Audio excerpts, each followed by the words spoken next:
D'une cathédrale, ce n'est pas rien. Il y a tout un tas de manifestations pendant toute l'année. Et je vois qu'on s'émerveille avec raison devant cette cathédrale, ses dimensions, sa structure, son équilibre, ses proportions, ses sculptures, ses volumes, et tant d'autres choses encore. Mais célébrer les 800 ans de la construction de cette cathédrale, qui a été construite sur une ancienne cathédrale, depuis Saint-Firmin, les chrétiens font vivre l'évangile sur cette terre de Somme. Célébrer le 800e anniversaire de la cathédrale, c'est nous rappeler fondamentalement, et si nous ne le faisons pas, nous passerons complètement à côté de cet anniversaire, que cette cathédrale a été construite pour Dieu. La place de Dieu au XIIIe siècle n'est pas la même qu'aujourd'hui, ni celle de l'Église dans la société. 800 ans plus tard, cependant, la cathédrale continue à orienter vers plus grand que nous, à désigner un au-delà, déjà offert. C'est la première chose qui me frappe en entrant dans cette cathédrale. Chacun en a sans doute une expérience unique. Mais moi, voilà la première chose qui me frappe. Confidence, je me souviens y être entré de nuit, 21h30, le jour où j'ai appris que le pape m'enlevait Monseigneur Busching, tout jeune vicaire général pour moi, au bout d'un mois et demi pour en faire l'évêque de Verdun. J'étais en colère. Je rendais grâce pour l'Église.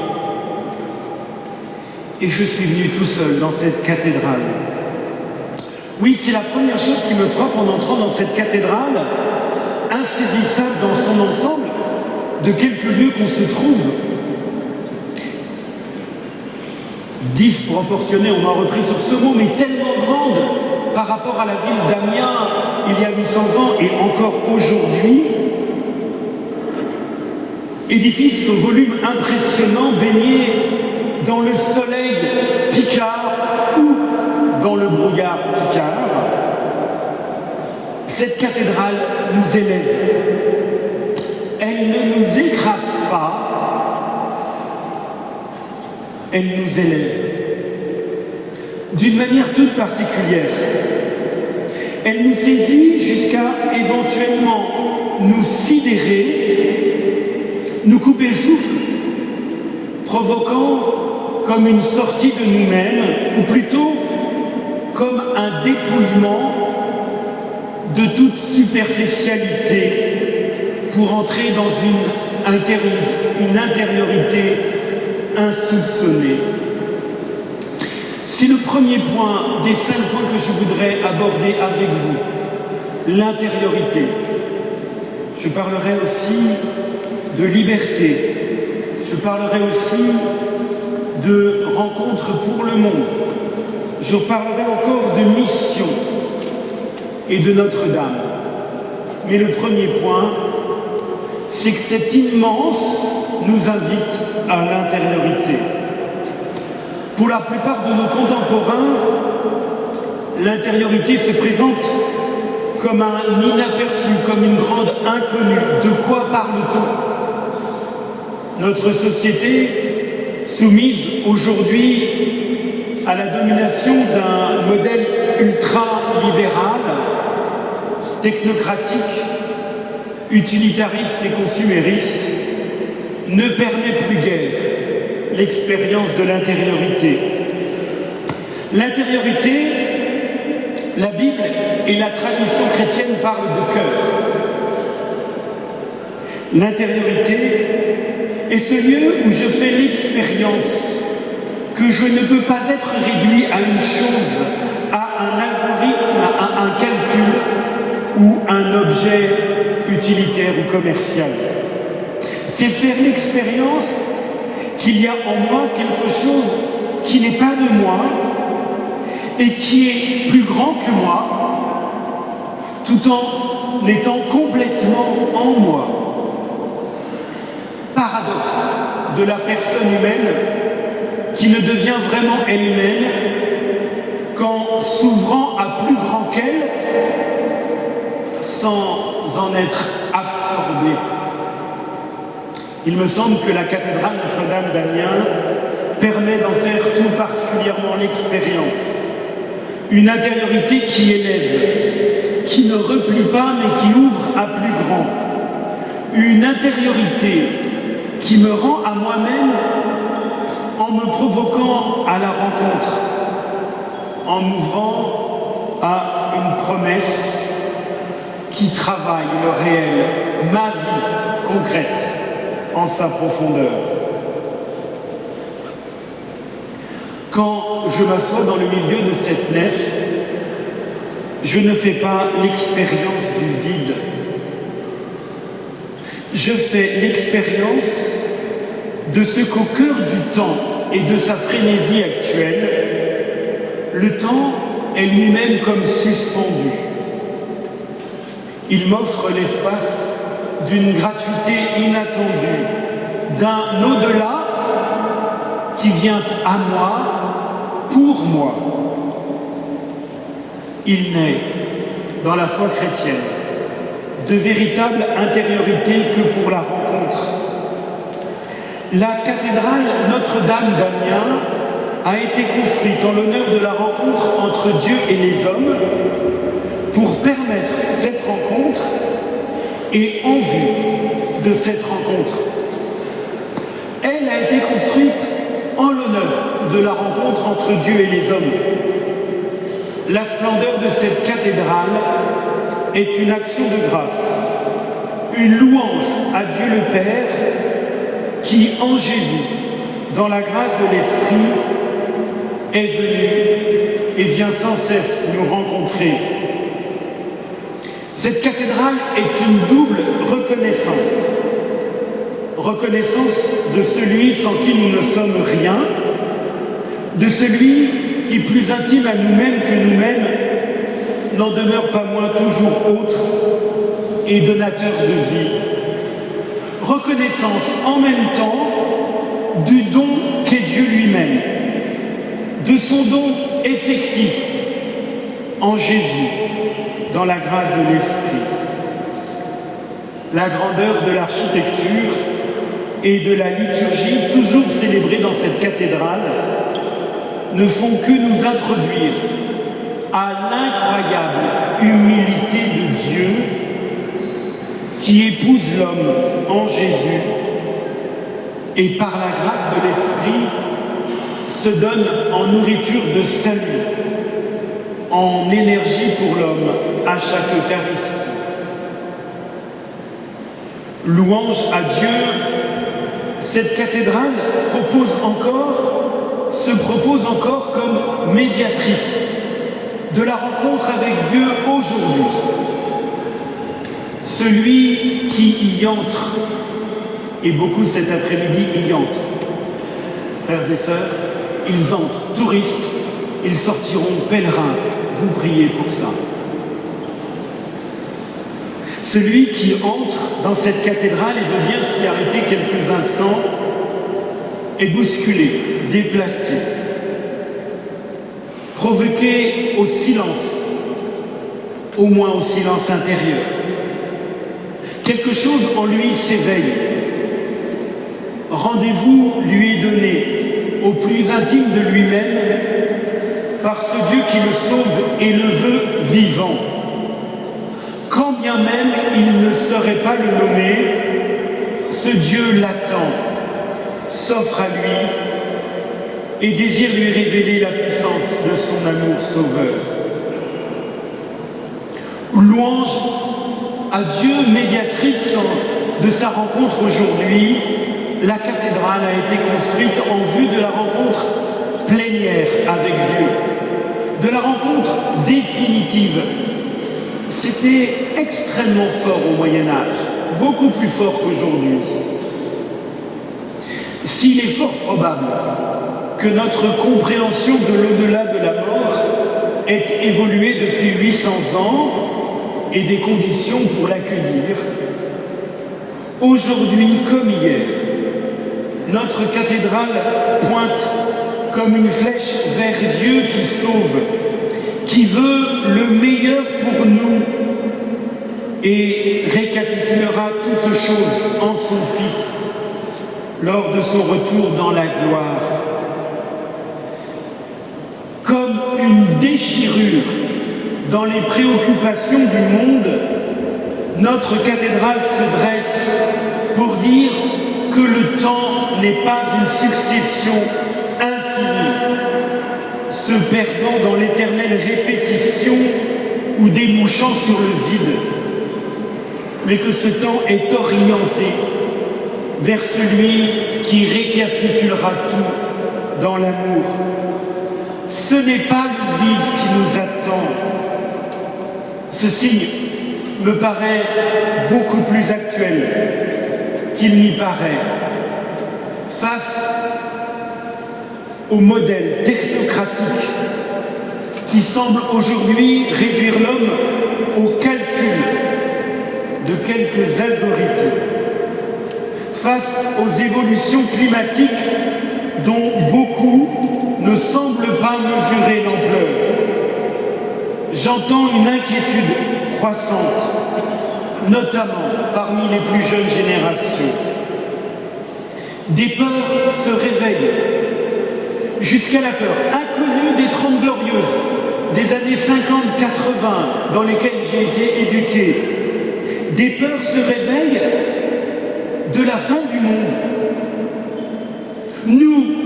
Nous savons, frères et sœurs, qu'un amour nous attend et que cet amour qui nous attend est une énergie pour aujourd'hui.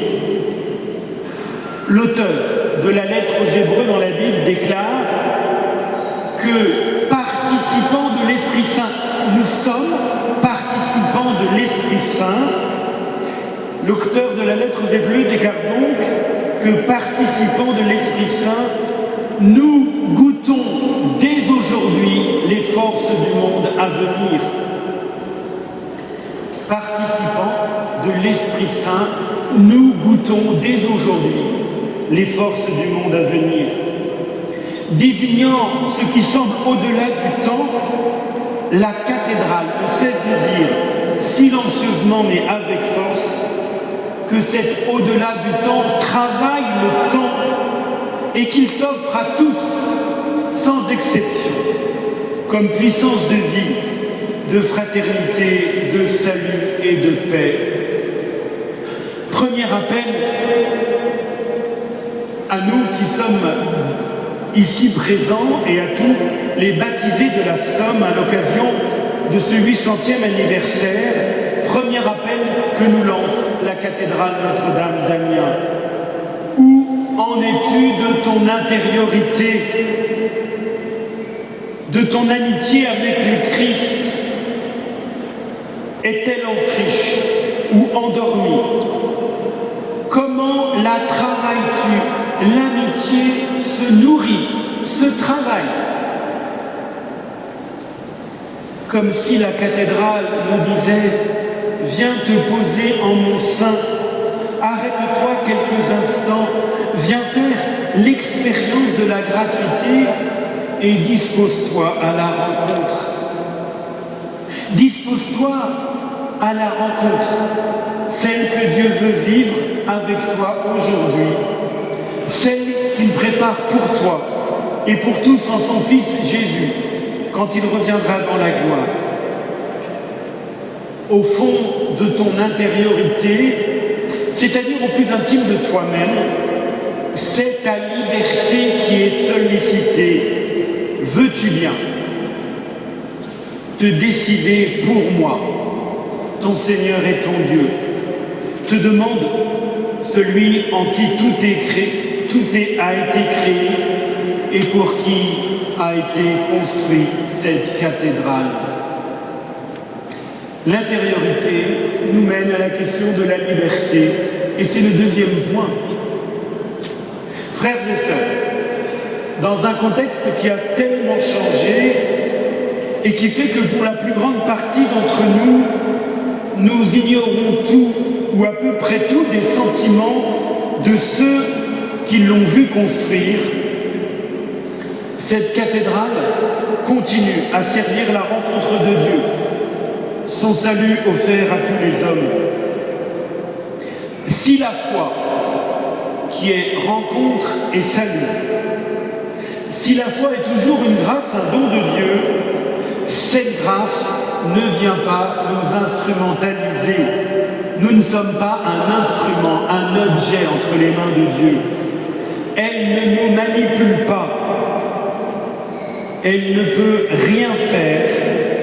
Elle qui peut tout et de qui tout vient, elle ne peut rien faire sans notre oui libre.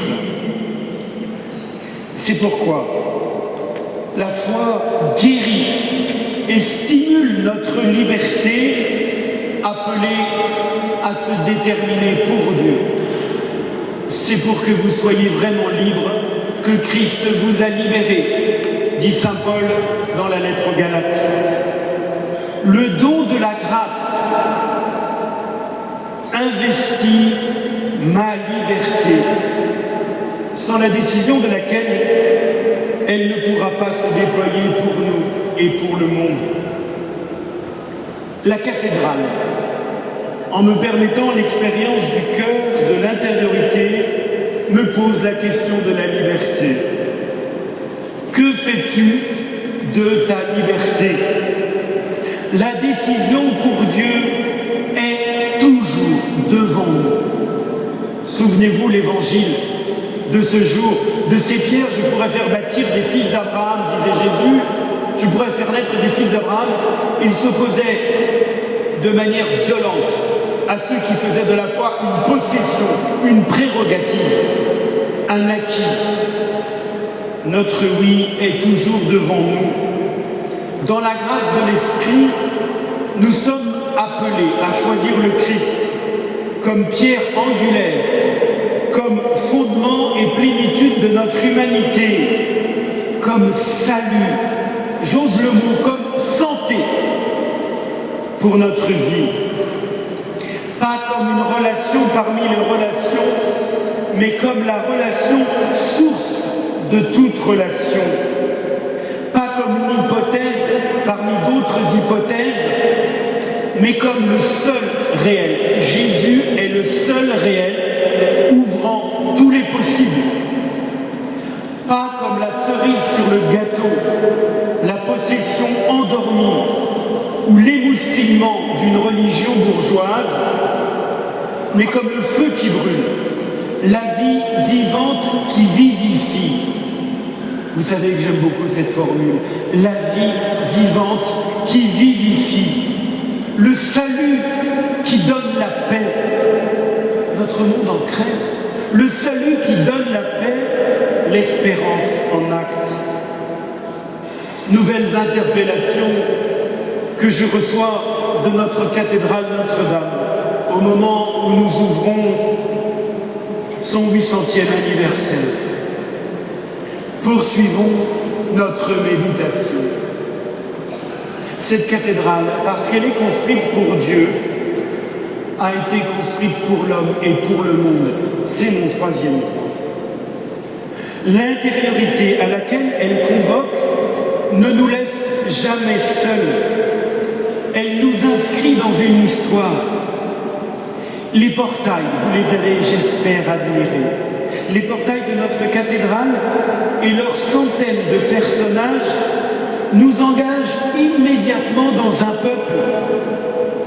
Prophètes, apôtres, saints qui ont marqué la création de l'Église qui est à Amiens, jusqu'à saint François lui-même, contemporain de la construction de la cathédrale. Ça, c'est très étonnant, frères et sœurs. Saint François est sur le portail du jugement. Il est le premier à aller vers le paradis, les bénis du Père. Or, la première pierre de la cathédrale est posée en 1220, bien sûr. Le portail sera édifié quelques décennies plus tard. Mais tout de même, première pierre en 1220. François meurt en 1220. 126 et sera canonisé en 1228. Tout un peuple est là, mais non pas un peuple du passé, porté par le passé, c'est un peuple d'aujourd'hui. La cathédrale, dès son commencement, a été attentive à la vie du monde et ouverte à l'universel.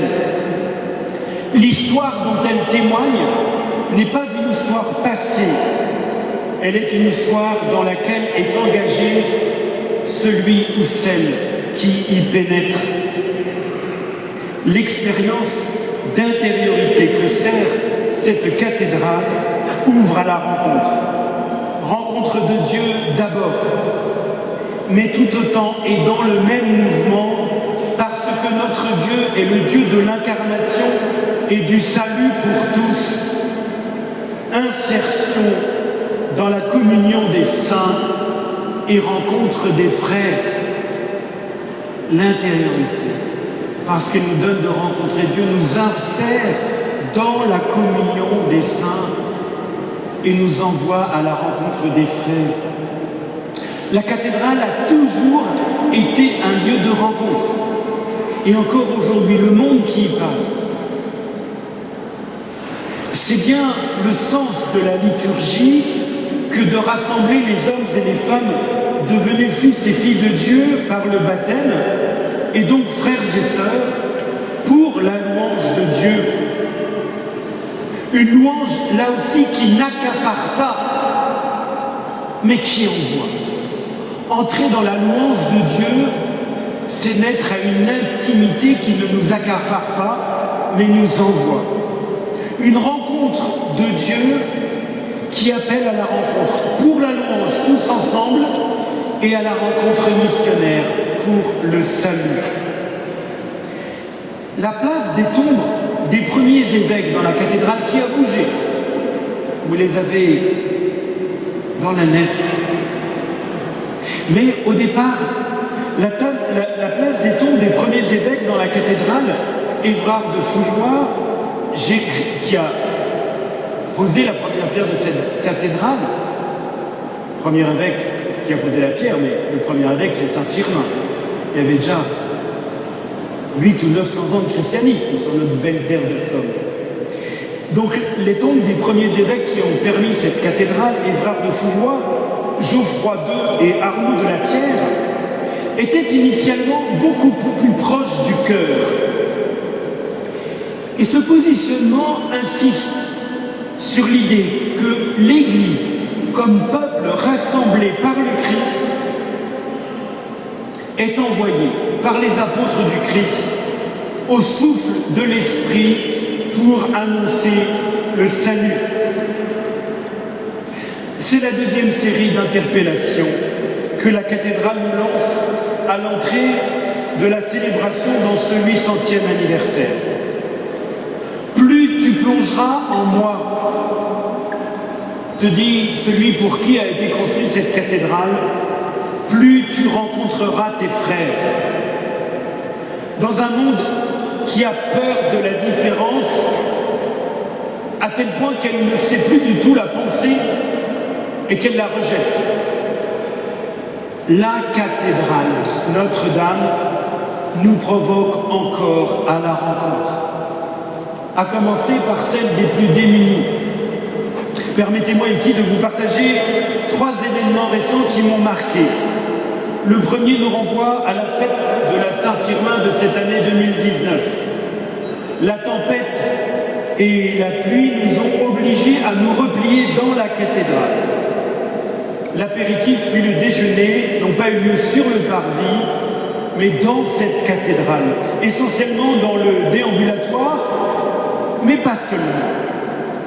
L'équipe des Gilets Bleus, autour de notre sacristain Joseph, m'a dit que cela leur avait tout de même donné beaucoup de travail. Mais je n'ai pu m'empêcher de rendre grâce à Dieu. Ce déjeuner dans la cathédrale n'aurait nullement choqué nos frères et sœurs du Moyen-Âge.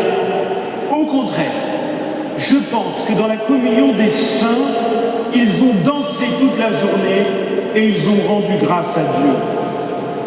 Plusieurs parmi vous m'ont dit l'expérience d'une fraternité simple et d'une joie profonde, comme une onde de fraternité et de joie qui a pris tous ceux qui étaient présents. Le deuxième souvenir remonte au début du mois de novembre. Je venais de passer la matinée avec l'équipe de soutien de la diaconie de la Somme. La diaconie, le Christ diacre, serviteur, une création issue du synode diocésain. Je venais donc passer la matinée avec l'équipe de soutien de la diaconie. Nous étions dans les locaux de l'église Saint-Honoré. Je n'oublie pas que Saint-Honoré, il y a 800 ans, était très honoré dans la cathédrale. C'est d'ailleurs lors de la présentation de ces reliques à la vénération des fidèles dans tout le diocèse d'Amiens que fut récoltée une partie très importante des dons qui permirent la construction de cette cathédrale. En fin de matinée, donc, nous sommes allés célébrer la messe dans l'église Saint-Honoré. Nous étions 5. À peine allions-nous entrer dans la célébration de l'Eucharistie que 5 ou 6 personnes, dont au moins 3 personnes sans domicile fixe, sont venues participer à l'Eucharistie. Signature du Seigneur qui fait de la diaconie le service dans le service du Seigneur Jésus tel qu'il l'a accompli le soir du jeudi saint du lavement des pieds, le signe de la fraternité missionnaire par excellence, la rencontre du Christ dans la plus profonde intériorité mène évidemment au lavement des pieds. Enfin, troisième souvenir, c'était il y a 3 semaines, lors du dimanche du refus de la misère voulu par notre pape François. Nous étions 150 frères et sœurs dans la chapelle d'hiver à déjeuner tous ensemble, de tous horizons. Les fidèles de la paroisse avaient été invités par leur curé, que je salue à cette occasion, à inviter des personnes en précarité pour le déjeuner. Comme on invite des amis, non pas par condescendance, comme on invite des amis. Nous ne savions plus guère qui était qui, mais nous étions ensemble. J'ai fait la connaissance de plusieurs personnes sans domicile fixe. Quelques-unes, je les connaissais, d'autres non. J'ai fait la connaissance de plusieurs familles de migrants avec des enfants ayant fui la misère ou la guerre. J'ai fait la connaissance de jeunes couples sans aucun revenu et nul ne le laissait apparaître, mais ils n'ont aucun revenu. J'ai fait la connaissance d'une mère jubilante de joie et de sa fille adolescente en attente de logement, et se logeant pour plusieurs semaines par le 115, c'est-à-dire chaque jour, appelant pour savoir où le soir, peut-être elle pourrait dormir s'il y avait de la place quelque part. Des liens de fraternité se sont noués, de telle sorte qu'une famille sans ressources a demandé à un couple paroissien habituel de la cathédrale de devenir parrain et marraine de leur enfant. J'entends encore l'expression étonnée de ce catéchumène qui se prépare au baptême, car tous les catéchumènes de la paroisse avaient été invités, et c'est une initiation au Christ plus forte que bien d'autres rencontres. Je me souviens de ce catéchumène qui m'a dit « Je ne savais pas qu'on pouvait avoir de tels échanges et de telles relations avec une personne sans domicile fixe. Parce qu'elle a été construite pour Dieu, cette cathédrale a été construite pour la rencontre évangélique, la rencontre fraternelle, cette rencontre de salut dans le Christ frère. Je disais ce matin, une formule m'est venue, je vous la partage. La fraternité à laquelle nous invite cette cathédrale n'est pas seulement conviviale, n'est pas d'abord affective, vous irez relire et relire encore le 2e chapitre de la lettre aux Hébreux. Votre Dieu n'a pas honte de vous appeler ses frères et sœurs. Il se fait votre frère jusque dans la mort pour que vous soyez ses frères et sœurs dans sa résurrection. La fraternité à laquelle nous provoque cette Église est une fraternité Christo-vivante. Je crois que vous allez entendre cette formule. Une fraternité Christo-jaillissante. Et vous voyez alors le 4e point qui arrive, la mission. L'entrée dans le 800e anniversaire de la cathédrale Notre-Dame ne peut que nous confirmer et nous relancer sur les chemins du synode. Le moment est venu de sortir de votre sommeil, nous disait saint Paul dimanche dernier lors de notre entrée dans l'Avent.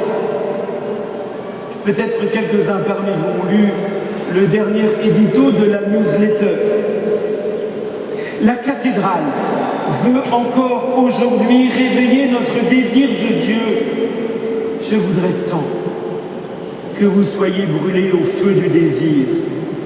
La cathédrale veut aujourd'hui encore réveiller notre désir de Dieu pour que nous grandissions dans le désir de nos frères et sœurs, dans le désir du salut pour tous. L'Évangile pour tous crie notre cathédrale aujourd'hui. L'Évangile pour tous. Elle n'est pas d'abord un bâtiment de l'histoire. Elle est un signe prophétique levé au milieu de notre diocèse. Aucun d'entre nous ne peut la regarder quand il arrive à Amiens sans entendre ce à quoi elle nous appelle. L'Évangile pour tous, la mission aujourd'hui. Je compte sur toi, nous dit-elle de la part du Seigneur. Réveille-toi. La fraternité missionnaire donnée par le synode comme priorité fondamentale pour le diocèse n'est pas une lubie à la mode. Elle n'est pas des choses à faire en plus. Elle est très précisément un appel de l'Esprit pour notre Église. Elle est l'avenir de notre Église diocésaine. Notre cathédrale en est un écho merveilleux et un rappel permanent. Je demande au Seigneur que ce 800e anniversaire soit pour l'Église qui est dans la Somme une véritable grâce de réveil missionnaire. Frères et sœurs, j'en ai la conviction. Le monde crève. Le monde crève de ne pas savoir que Jésus est sauveur, de ne pas savoir qu'il est aimé à la folie. Signe levé au milieu de notre terre de Somme depuis 800 ans, la cathédrale continue inexorablement à se dresser pour réveiller les baptisés dans leur responsabilité pour le monde, veillant sur tout le diocèse, et elle est la fierté de tous les Samariens, croyants et incroyants, veillant sur tout le diocèse. La cathédrale nous exhorte aussi pour oser dire à tous ceux que nous rencontrons, celui dont elle chante les louanges depuis 800 ans et qui est plus que jamais salut pour notre humanité. J'entends ici la voix du Seigneur par le prophète Isaïe.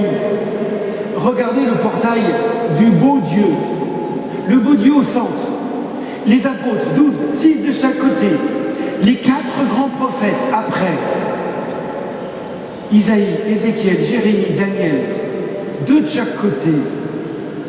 J'entends encore le Seigneur par le prophète Isaïe, et c'est le premier prophète après les 6 apôtres à droite, donc sur ma gauche mais sur votre droite, sur le portail du beau Dieu, sur le portail central.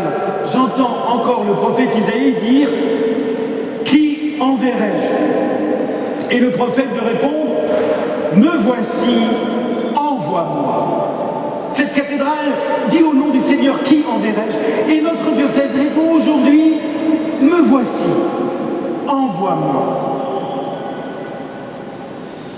Frères et sœurs, pour cet envoi, nous n'avons pas à avoir peur.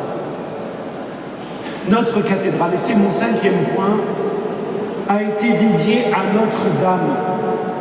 Comme beaucoup de cathédrales du Moyen-Âge, me direz-vous, certes, mais ce n'est pas anodin. L'Esprit Saint sait très bien pourquoi cette cathédrale a été dédiée à Notre-Dame.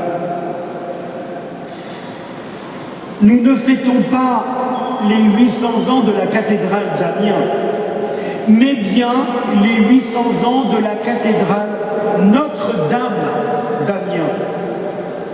Je suis toujours émerveillé du portail de la Mère Dieu et du portail sud de la Vierge dorée. Je suis émerveillé du portail de la Mère Dieu. Marie n'est pas au centre de notre cathédrale. Au centre, c'est le beau Dieu, le Christ qui nous accueille. Marie n'est pas au centre car elle n'aime pas être au centre et elle ne veut pas être au centre.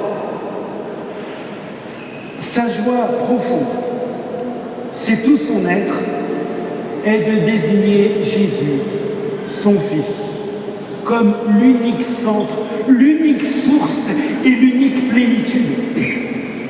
Pourtant, elle est là, discrète et forte, simple, humble et belle.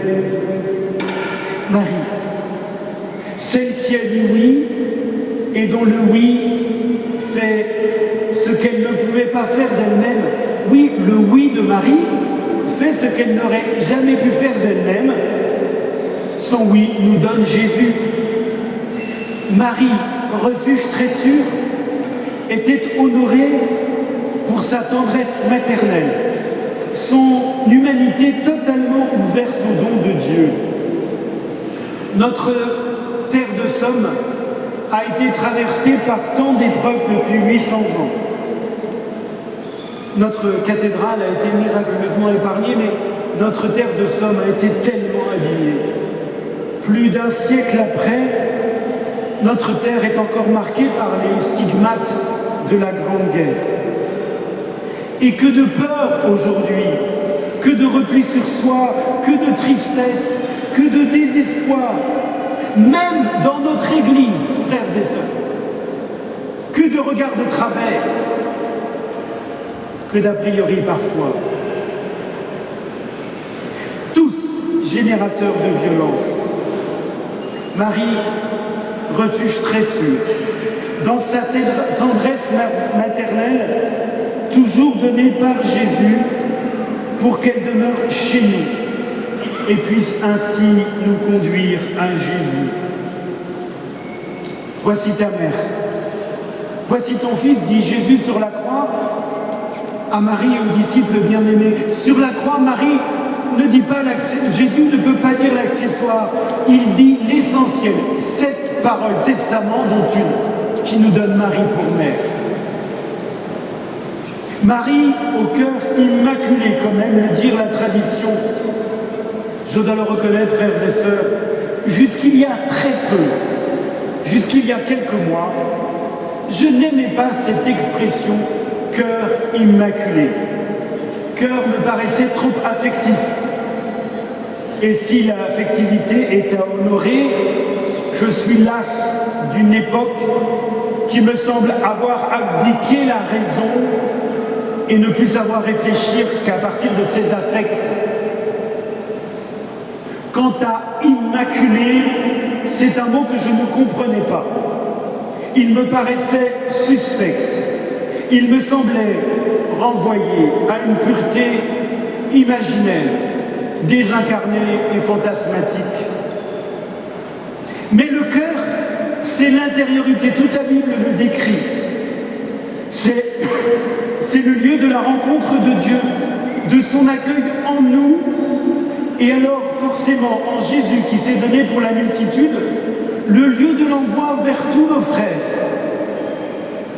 Et le caractère immaculé de cette intériorité ne dénonce pas l'impureté du monde de manière jugeante ou méprisante. Il dit simplement l'état d'un cœur sans mélange qui se détermine résolument dans toutes